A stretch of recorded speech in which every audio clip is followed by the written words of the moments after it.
My name is Riley Morgan, and for 6 years, I was the strategic compliance advisor for one of the fastest rising defense tech startups in the D.C. Beltway. I don't have a fancy background or an Ivy League pedigree. What I have is a memory like a machine, an understanding of federal procurement that most executives fake their way through, and a radar for bullshit that saved more contracts than I can count. I wasn't the loudest person in the boardroom. I didn't schmooze at investor dinners or post thought leader quotes on LinkedIn. But when the Department of Defense sent over a 342-page RFP at 2 a.m., I was the one they called. I made sure we didn't cross lines. Or more accurately, I made sure we knew exactly where the lines were so we could dance right on the edge without stepping over. My title wasn't flashy, Senior Strategy and Risk. But internally, they called me the fixer. If a clause was ambiguous, if a reporting deadline crept up too fast, or if someone accidentally emailed a classified attachment to a Gmail address, I was the one who quietly cleaned it up before anyone noticed.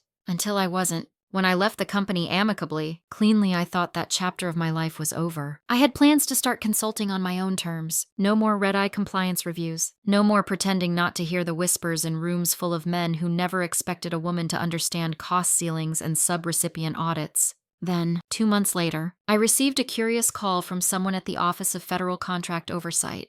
Routine verification, they said, just confirming my role as project advisor on a recently awarded $20 million cybersecurity integration contract, one that had been granted to my former employer. I asked them to repeat the title. Then I asked them to forward me the filing. At the very top, in bold letters, under Key Personnel, Riley Morgan, Strategic Advisor. Same company, same playbook, except I hadn't written that strategy, hadn't reviewed that submission, hadn't even known it existed. They used my name, my credentials, my legacy, and that's when I knew they didn't just want to benefit from my work. They wanted to weaponize it without me even in the building. So I went back in, not through the front door, but through the cracks I'd always known were there. At first, I thought it was sloppy paperwork, a recycled proposal. Maybe someone forgot to update the personnel section before submission. But then I opened the file. Not only was my name listed as strategic advisor, but the strategy itself, the technical milestones, compliance phasing, even the terminology was a Frankenstein patchwork of language I had developed over years.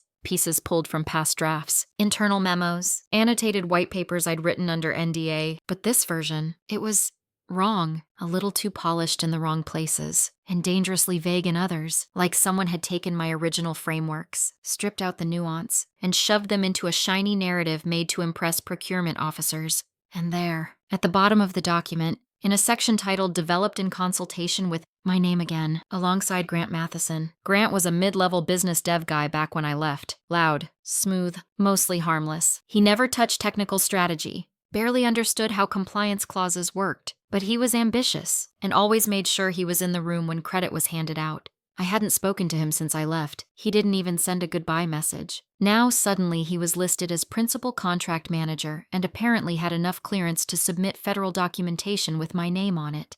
That wasn't sloppiness. That was deliberate. So I reached out quietly. I contacted an old colleague in vendor operations, someone who owed me for covering a personnel audit 2 years back. Casual tone, nothing direct, just curiosity. Hey, heard about the new DoD award? Impressive stuff. Didn't know I was involved. His reply was short, nervous. Riley, I thought you were. So they'd told everyone I was part of the team. They hadn't just used my name on the paperwork, they'd sold the illusion internally too. Recycled my old talking points, pitched my frameworks as co-developed. One person even CC'd me in an internal thread, probably expecting to hear from me like I still had a company email. That was the moment I felt it. Not rage, not fear, alignment. They had pulled me back into the story without realizing I still had keys to the back door. I reactivated an old encrypted access channel to our internal sandbox systems. It hadn't been shut down. Sloppy. I found the working draft versions of the proposal, tracked edits, revision notes, and most importantly, the cracks. The cracks weren't theoretical. They were operational. The revised proposal, the one submitted to secure the $20 million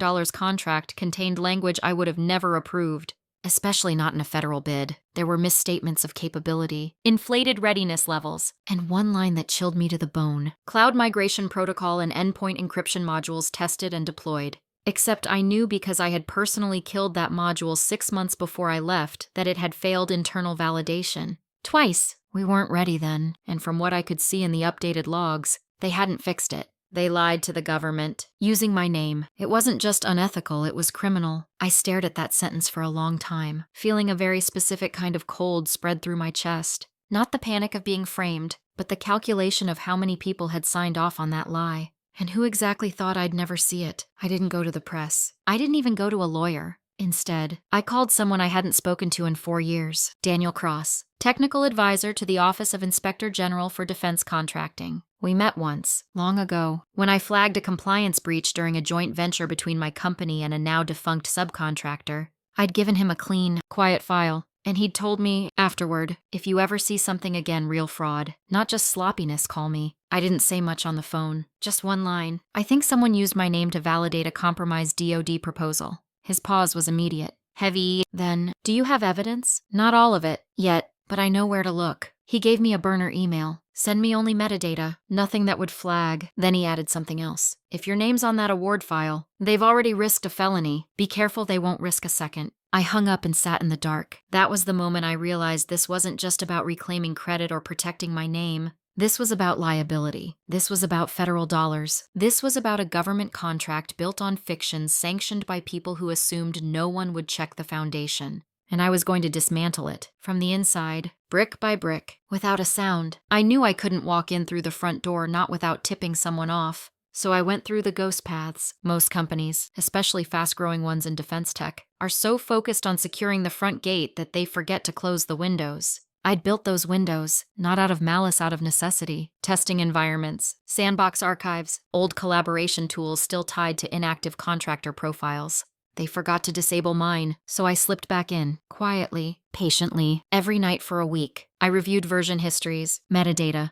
API logs, anything that could show how the proposal evolved from draft to submission. I built a timeline. Who accessed what, when, who made edits, who approved language that should have been flagged by legal. It didn't take long to find the pattern. Grant Matheson had full edit access weeks before the internal team was even briefed. He used language blocks pulled directly from my archive strategy decks, some from documents that were never officially published, which meant someone had kept my internal folder alive long after my exit. Someone protected it. Probably him. That's when I realized this wasn't just some idiot trying to inflate his role. This was intentional. They needed credibility. They needed speed. And most of all, they needed a name that sounded familiar to federal eyes. Mine. I should have been furious. I was calculating, because I still had something they didn't know existed. The original draft. The real one. The one I had written before leaving. Before Grant got his hands on it, flagged with my comments, caution notes, and risk assessments. One particular slide was critical. It documented the exact point in the system where the encryption module failed audit testing.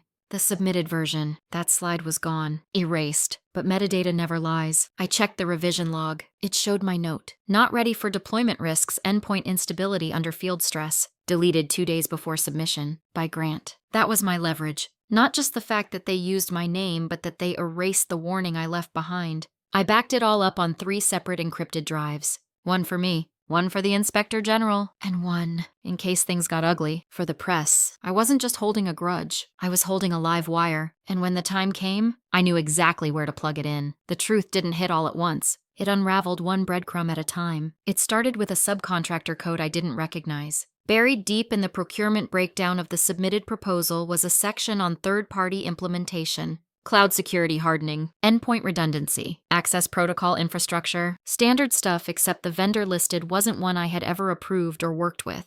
Trident Edge Solutions sounded official, government slick, except I'd never heard of them. And I make it my job to know every vendor in the ecosystem, especially the ones that touch federal architecture. So I looked them up. No real website, no past government contracts. Their listed office address was a co-working space in Alexandria. Their point of contact, a Gmail address. That's when the alarms really started going off. Because if they were funneling critical infrastructure work to a ghost contractor under my name, this wasn't just fabrication. It was fraud. The kind that gets contracts yanked and executives disqualified for life. I cross-referenced the company registration. It had been incorporated 6 months ago, right after I left. One of the incorporators? Lucas Danner, a former junior systems analyst I'd mentored, who had failed his first 3 compliance audits under my review. So why was his name suddenly tied to a vendor selected to fulfill a government contract? Unless they built a front, a shell company, a pass-through entity, used to outsource work while pocketing inflated budget margins under the radar.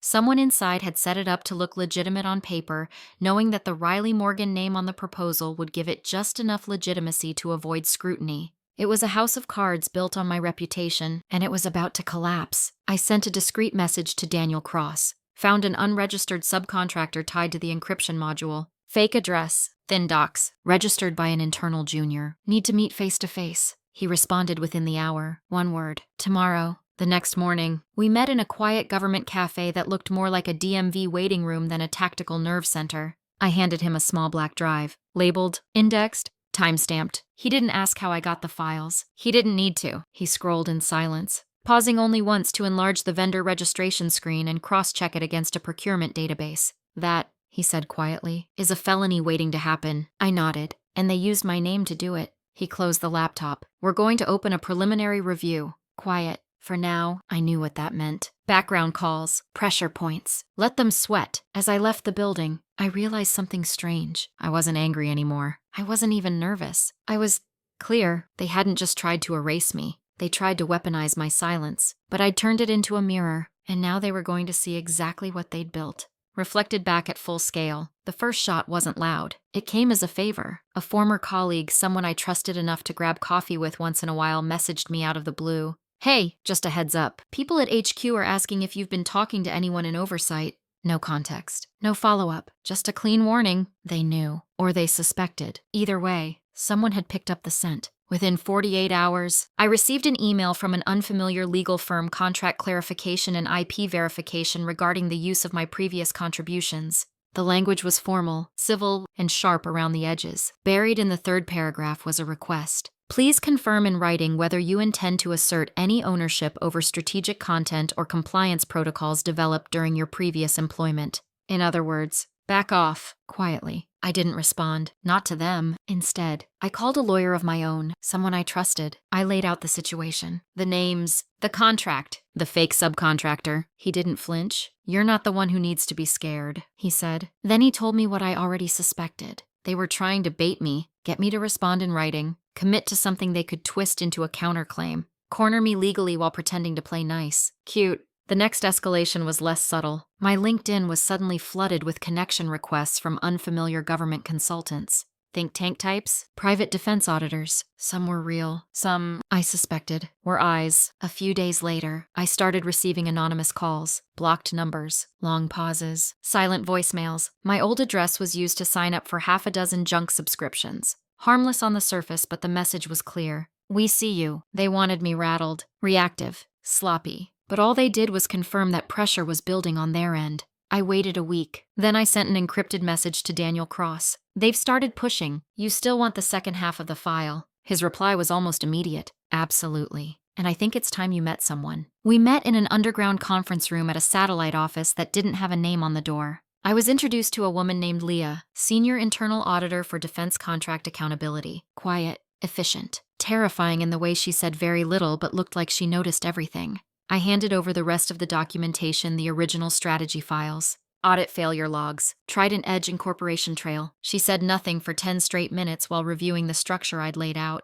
Finally, she asked, "Did you knowingly provide any of this after your official departure?" No. They used my name without permission. I built the foundation. They built the fraud. She nodded once. That's all I needed. Then she stood. Meeting over. That night, I received a burner message. Formal investigation initiated. Maintain distance. Let the rope tighten. And so I did. No more poking the beast. No more signals. They were watching me. But now, I was watching them back through someone else's eyes. It's funny how quickly people unravel when they think no one's watching. 2 weeks into the investigation, Leah sent me a single sentence. Your name wasn't the only one they used. I didn't reply. I didn't have to. I just logged into the archived sandbox server again, one of the few places no one seemed to remember existed, and started pulling at the edges. What I found made me sit back in my chair. There were 3 other names listed across different contract proposals submitted in the last 9 months. All familiar, all former employees, all long gone. Julia Marsh, who led internal cybersecurity audits before leaving for private consulting. Tyrell Jenkins, our old cloud architecture lead, terminated during restructuring. Natalie Quinn, who built the original procurement compliance checklist we used in-house and hadn't worked there in over a year. Every one of them had been listed as consulting advisors or review contributors on various documents, none of which they'd ever touched. They hadn't just used me, they'd built an entire web of ghost credentials to inflate legitimacy. Each name bought them access, trust, credibility. Each one helped grease the wheels through federal review channels because if a name appears across multiple approved contracts, it builds the illusion of proven reliability. It wasn't sloppy, it was systemic. They created a paper trail of talent that didn't exist. And when I traced the language and formatting patterns across each proposal, it was clear who was orchestrating it. Grant. His name appeared on every single submission as Executive Strategic Officer, a title that didn't even exist when I was at the company. He'd built a fictional version of our organization, one where he was the architect, and all of us were silent endorsements. I was done playing defense. I reached out to Julia, Tyrell, and Natalie. Quiet messages, carefully worded. I didn't tell them what I was doing, just asked one question. Have you ever authorized your name to be listed on a federal contract since leaving the company? The answers came fast, and they were unanimous. Absolutely not. Each of them agreed to provide a short statement, just enough for documentation.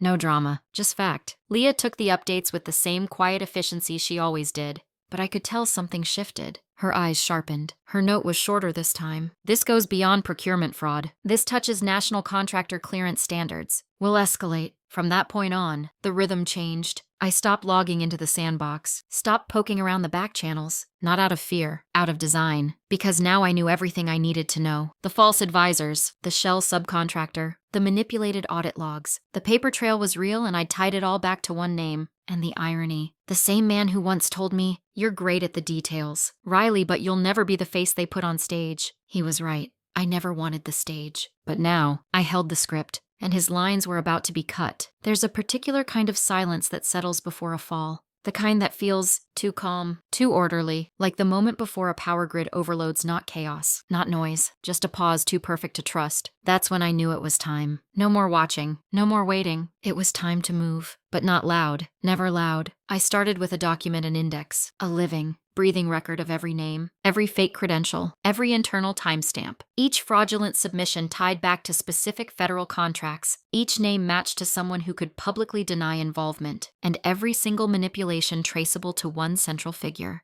Grant Matheson. I didn't write a manifesto. I wrote a forensic map. Then I split it into 3 versions. Version A went to Leah's internal investigative team, complete, unredacted, time-stamped, with attached supporting statements from Julia, Tyrell, and Natalie. Version B was redacted, stripped of names but clear enough to flag every risk area. It was addressed anonymously to a federal procurement watchdog group known for pushing internal reviews when formal complaints stall. Version C was a curated media-ready version, a potential press package, not for immediate release but something clean, readable, and terrifyingly compelling if it ever had to be used. Then I chose my moment. I knew Grant would be speaking at a closed-door defense contractor forum in Arlington. Not a big flashy event, but the kind of private gathering where reputations are polished behind NDAs and firm handshakes. Investors, oversight liaisons, even low-level Pentagon advisors would be in attendance. A curated echo chamber, exactly where he'd feel most untouchable. So I made sure that version B arrived discreetly on the inboxes of 3 key government attendees the morning of the forum,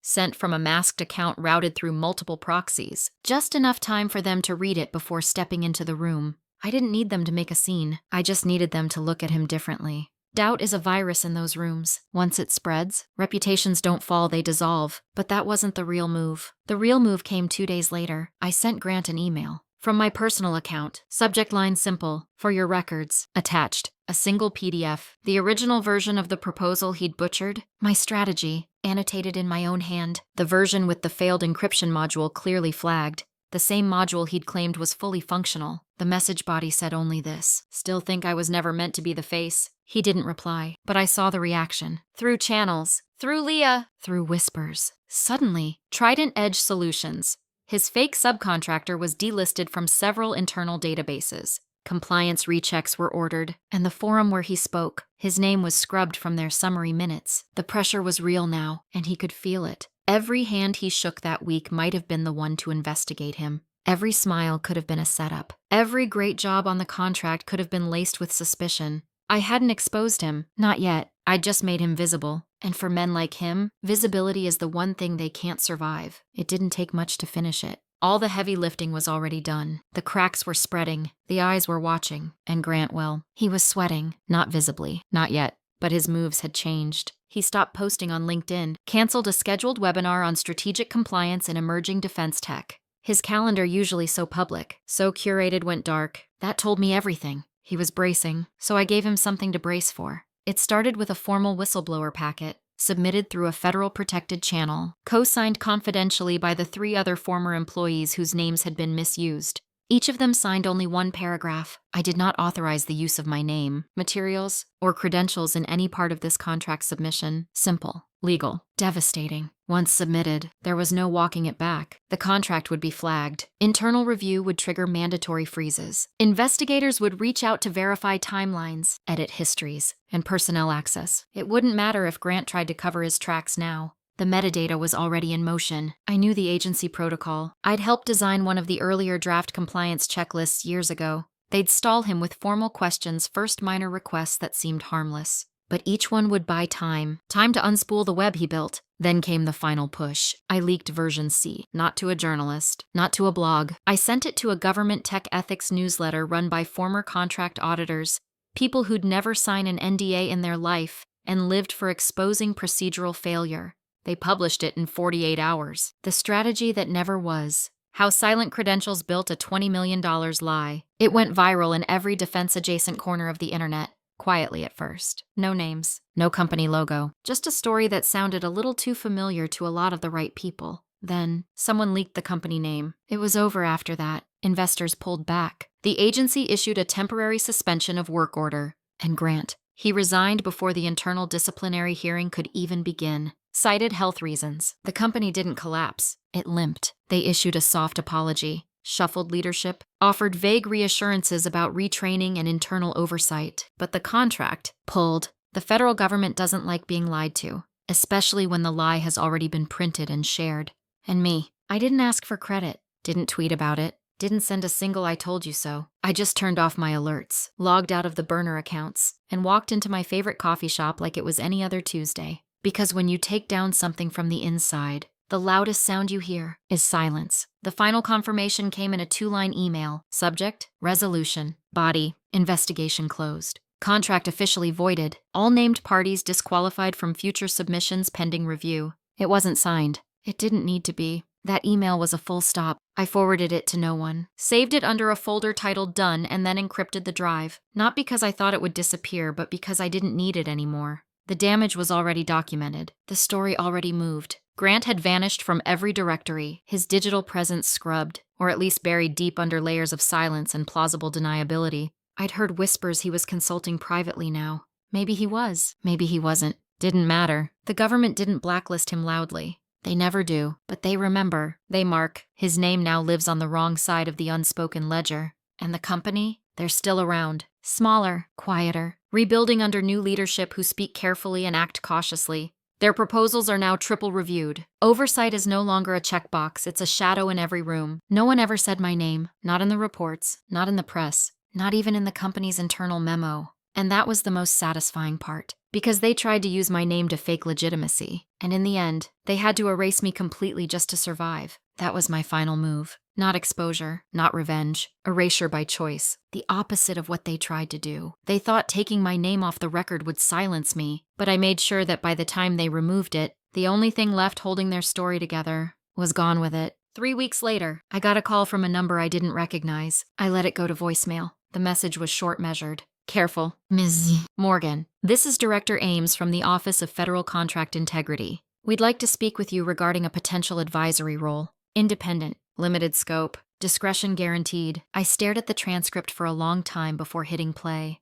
His voice wasn't pushy, no desperation, just intent. A few days later, a formal email arrived. The offer was clear. A short-term consulting position to help them design new verification protocols for key personnel attribution on high-value federal contracts. In short, they wanted me to help close the loophole that nearly let Grant's fraud slide through. The irony wasn't lost on me. They didn't just want my expertise. They wanted me to write the rulebook for the next version of the game I'd just dismantled. There was something poetic about it. The very system that had once used my name to commit fraud was now offering me a chance to protect others from the same fate. But the offer didn't stop there. There was a second clause buried near the bottom of the memo, an open path to a full-time position, if I chose to pursue it. Oversight. High level, quiet authority with real teeth. It was everything I'd never been given in the private sector. Control, autonomy, power without spotlight. I didn't respond right away. Not because I didn't want it, but because for the first time in years, I didn't need it. The power dynamic had shifted. They weren't rescuing me. They were recruiting me, and that made all the difference. I sat with the offer for 5 days. No pressure, no follow-ups, just space, something no one ever gave me when I was still inside the system. Back then, every decision was urgent, every deadline artificial, every demand dressed up like opportunity. But this was different. This time, they needed me, not just my skills, but my judgment, my scars, my refusal to play the game the easy way. I made a list, not of pros and cons, but of rules, my own terms. No internal politics, no performative compliance, no pretending a mistake is just a learning experience when someone's job, name, or security clearance is on the line. I'd spent years cleaning up messes created by egos with titles. If I was going to step back in, I wasn't doing it as a fixer. I was walking in with a torch, and I wanted the freedom to burn down anything rotten enough to deserve it. So I called Director Ames. I said I'd accept the advisory role, but not quietly. I wanted authorship credit on the new personnel verification framework. I wanted it public, not for the recognition, but for the message. For every woman whose work had been borrowed, diluted, rebranded under someone else's smile. For every silent contributor who built something real, only to be told they were part of the team and nothing more. This wasn't about revenge anymore. This was about rewriting the terms. They agreed. Not reluctantly, not nervously, gratefully. I hung up the phone, opened a clean notebook, and wrote one line at the top of the first page. If they can fake my name on a contract, I can etch it into policy. 6 months later, the policy was live. It wasn't flashy. No press conference, no celebratory LinkedIn post. Just a quiet update to the Federal Acquisition Regulations database, buried in a routine bulletin. But the impact, immediate. Every major contractor bidding for federal work over $10 million was now required to submit verified authorization from all named personnel. Signatures, contact confirmation, time-stamped logs. No more padding proposals with ghost advisors. No more silent endorsements. The loophole was gone, because I closed it. I still work from a small office, nothing fancy. No nameplate on the door. No interns or executive assistant. Just me, a laptop, and a whiteboard where I map out things others think are invisible. Sometimes I get emails from people in the industry. Former analysts, junior staffers, even program officers who read the story once it made the rounds internally. They don't say much. Most just write, "Thank you. I've been there." That's enough. Grant's name hasn't surfaced since. Rumor has it he's in Dubai, consulting. His reputation, quietly radioactive. No company wants his name on their pitch. Not because they're noble, but because they Googled him once. And that was enough. Good. As for me, I'm not trying to become some kind of symbol. I'm not interested in being the face of integrity or compliance reform or corporate redemption. I just want the next person who sees something broken to know that fixing it doesn't always mean going nuclear. Sometimes it means knowing where the fault lines are. Sometimes it means planting the right crack in the right place and waiting for the weight of their own arrogance to bring it all down. They used my name. They built a lie on top of it. And when the time came, I turned that lie into the foundation of their fall. Quietly, precisely, permanently.